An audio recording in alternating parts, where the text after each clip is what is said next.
മക്കളെ, നമുക്ക് number system എന്ന ചാപ്റ്ററിലെ ബേസിക് ആയിട്ടുള്ള കാര്യങ്ങളെല്ലാം മനസ്സിലായി.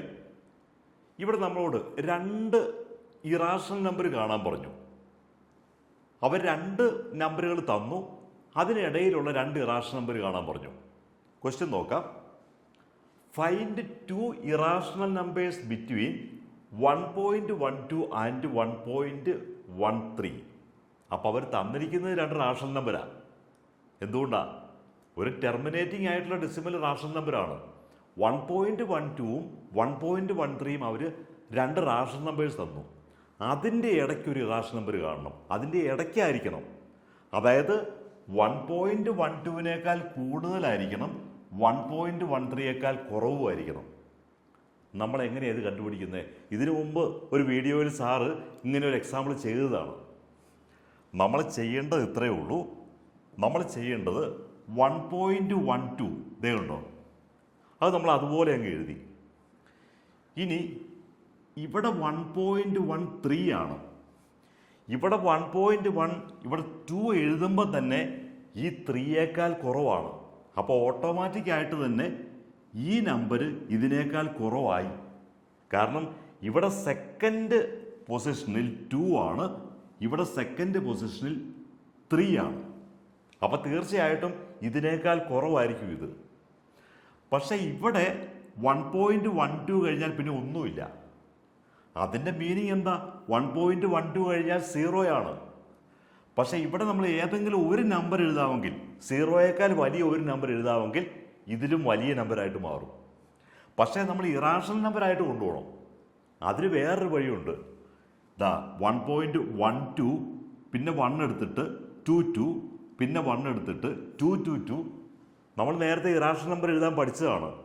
0.01, 001, 0001 അങ്ങനെ നോൺ റിപ്പീറ്റിങ്ങും നോൺ റിക്കറിങ്ങും ആയിട്ട് അങ്ങ് നീണ്ടുപോകും. അല്ല, നോൺ ടെർമിനേറ്റിംഗ് നോൺ റിപ്പീറ്റിങ്ങും ആയിട്ട് നീണ്ടുപോകും. അപ്പം നമുക്ക് ഇതിലും കൂടുതലായിട്ടുള്ളൊരു നമ്പറിനെ കിട്ടണം.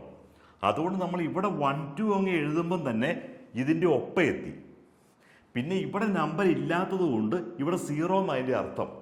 അപ്പം ഇവിടെ 1 ഇടുമ്പം തന്നെ ഇതിലും കൂടിയതായി. പക്ഷേ ഇവിടെ 1.13 ആണ്.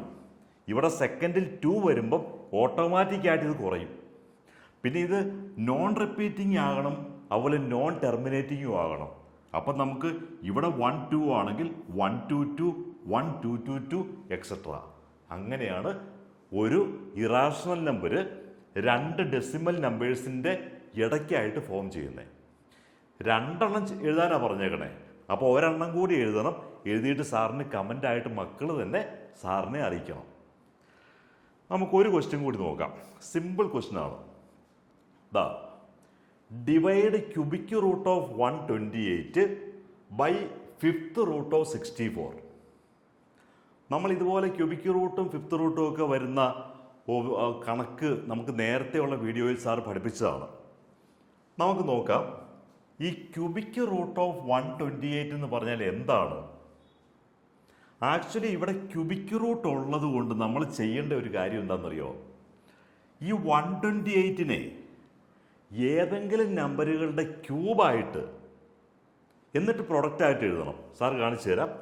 128നെ നമുക്ക് 64 × 2 എന്ന് പറയാം, അല്ലേ? സാർ എന്തിനാ ഇവിടെ 64 എഴുതിയേ? 64 എഴുതാൻ കാരണം 64 എന്ന് പറയുമ്പോൾ 4 ക്യൂബാണ് വരുന്നത്. അപ്പോൾ ഈ 4 ക്യൂബിൻ്റെ ഈ ക്യൂബും ഈ ക്യൂബിക് റൂട്ടും കൂടി ക്യാൻസൽ ആയി പോയിട്ട് 4 എന്ന് കിട്ടും.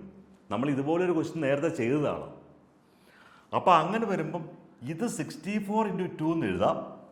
64 4 ക്യൂബ് ആയതുകൊണ്ട് ഈ ക്യൂബിക് റൂട്ടും 4 ക്യൂബിൻ്റെയും കൂടി ക്യൂബ് അങ്ങ് മാറുമ്പം ഈ 64 എന്ന് പറയുന്നത് ജസ്റ്റ് 4 ആയിട്ടങ്ങ് മാറുക. പിന്നെ നമുക്കിവിടെ ക്യൂബിക് റൂട്ട് ഓഫ് 2ന് അങ്ങനെ ചെയ്യാൻ പറ്റിയല്ല. ഈ 64നെ 4 ക്യൂബ് എന്ന് എഴുതാൻ പറ്റിയത് കൊണ്ടാണ് നമുക്ക് അങ്ങനെ 4 എന്ന് കിട്ടിയത്. പക്ഷെ 2ന് അങ്ങനെ ഇല്ലാത്തതുകൊണ്ട് നമ്മൾ ക്യൂബിക് റൂട്ട് ഓഫ് 2 തന്നെ ഇട്ടു. അപ്പോൾ 4 × ക്യൂബിക് റൂട്ട് ഓഫ് 2. ഇനി അടുത്തത് 5th റൂട്ട് ഓഫ് 64 ആണ്. 5th റൂട്ട് ആയതുകൊണ്ട് ഏതിൻ്റെയെങ്കിലും പവർ 5 വന്നെങ്കിലേ നമുക്ക് ആ നമ്പർ ഇങ്ങോട്ട് ഫ്രീ ആക്കാൻ പറ്റുള്ളൂ. അതിനുവേണ്ടി നമ്മൾ എന്ത് ചെയ്യുമെന്നറിയോ? 64നെ നമുക്ക് 32 × 2 എന്ന് പറയാം. അപ്പം 32 എന്ന് പറയുന്നത് 2⁵ ആയതുകൊണ്ട് ഈ 32ന് പകരം 2⁵ വരുമ്പം ഈ 5th റൂട്ടും ഈ 5ഉം കൂടി കട്ടായിട്ട് ഈ 2 നമുക്ക് വെളിയിലേക്ക് എടുക്കാം. പിന്നെ മിച്ചം വരുന്ന ഈ 2 അത് 5th √2 ആയിട്ട് തന്നെ കിടക്കും.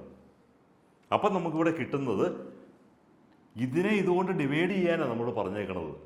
അപ്പം നമുക്ക് 4 × ⁵√2 ഡിവൈഡഡ് ബൈ 2 × 5th √2. നമുക്ക് 4ഉം 2ഉം കൂടെ കട്ട് ചെയ്ത് കഴിഞ്ഞാൽ 2 വരും.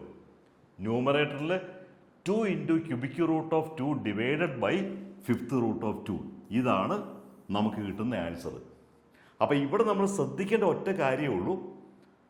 നമുക്ക് ക്യൂബിക് റൂട്ട് എന്നൊക്കെ തന്നു കഴിഞ്ഞാൽ നമ്മൾ ഏതെങ്കിലും ഒരു നമ്പറിൻ്റെ ക്യൂബായിട്ട് അകത്ത് വരുന്ന നമ്പറിനെ ഒരു പ്രൊഡക്റ്റ് ആക്കി എടുക്കും. ആ പ്രൊഡക്റ്റ് ആക്കി എടുക്കുമ്പം ഏതെങ്കിലും ഒരു നമ്പറിൻ്റെ ക്യൂബായിട്ട് എഴുതാൻ പറ്റിയ ഒരു നമ്പർ ഉണ്ടോ? അങ്ങനെ ഉണ്ടെങ്കിൽ ആ നമ്പറിനെ നമുക്ക് ഫ്രീ ആയിട്ട് വെളിയിലെടുക്കാം. ഇതുപോലെ തന്നെ സാർ തൊട്ട് മുമ്പുള്ള ഒരു വീഡിയോയിൽ നമ്മളിങ്ങനെയൊക്കെ ചെയ്തായിരുന്നു. 375നെ 125 × 3 എന്ന് എഴുതി. അപ്പോൾ 125 5³ മാറി. അപ്പോൾ ക്യൂബിക് റൂട്ട് ഓഫ് 375 ആയപ്പം ക്യൂബിക് റൂട്ട് ഓഫ് 5³ 5 എന്നങ്ങ് മാറ്റി. പിന്നെ ബാക്കിയുള്ളത് ക്യൂബിക് റൂട്ട് ഓഫ് 3. അപ്പോൾ അതൊരു അഡ്ജസ്റ്റ്മെൻറ്റ് മാത്രമാണ്. നമുക്ക് ആ ഫാക്ടറൈസേഷൻ അറിയാമെങ്കിൽ മക്കളെപ്പോഴും കൃത്യമായിട്ട് പഠിച്ചിരിക്കേണ്ട 2-3 കാര്യങ്ങളുണ്ട്. സാർ ഏറ്റവും ബേസിക് ആയിട്ട് പറഞ്ഞു തരാം. നമ്മൾ ആദ്യത്തെ 30 നമ്പേഴ്സിൻ്റെ സ്ക്വയർ നിർബന്ധമായിട്ട് പഠിച്ചിരിക്കണം. അതായത് 10² 100, 11² 121, 12² 144, 30² 169, 14² 196, അങ്ങനെ ആദ്യത്തെ 30 സ്ക്വയറുകൾ പഠിച്ചിരിക്കണം. പിന്നെ നമ്മൾ നിർബന്ധമായിട്ടും ചെയ്യേണ്ടത് ഏറ്റവും കുറഞ്ഞത് 1 മുതൽ 10 വരെയെങ്കിലും നമ്പറുകളുടെ ക്യൂബ്. ഇപ്പോൾ 5³ എന്ന് പറഞ്ഞാൽ 125 ആണ്. 6³ എന്ന് പറഞ്ഞാൽ 216 ആണ്. 7³ 8³ 9³ അങ്ങനെ ആദ്യത്തെ 10 നമ്പേഴ്സിൻ്റെ എങ്കിലും, അതിൽ കൂടുതൽ പഠിച്ചാലും കുഴപ്പമില്ല, ഈ 10 നമ്പേഴ്സിൻ്റെ എങ്കിലും ക്യൂബ് മക്കൾ നിർബന്ധമായിട്ട് പഠിച്ചിരിക്കണം. അപ്പോൾ സാറിൻ്റെ വീഡിയോ സബ്സ്ക്രൈബ് ചെയ്യണം. നിങ്ങളുടെ ക്ലാസ്സിലെ എല്ലാ ഫ്രണ്ട്സിലേക്കും സാറിനെ ഷെയർ ചെയ്യണം.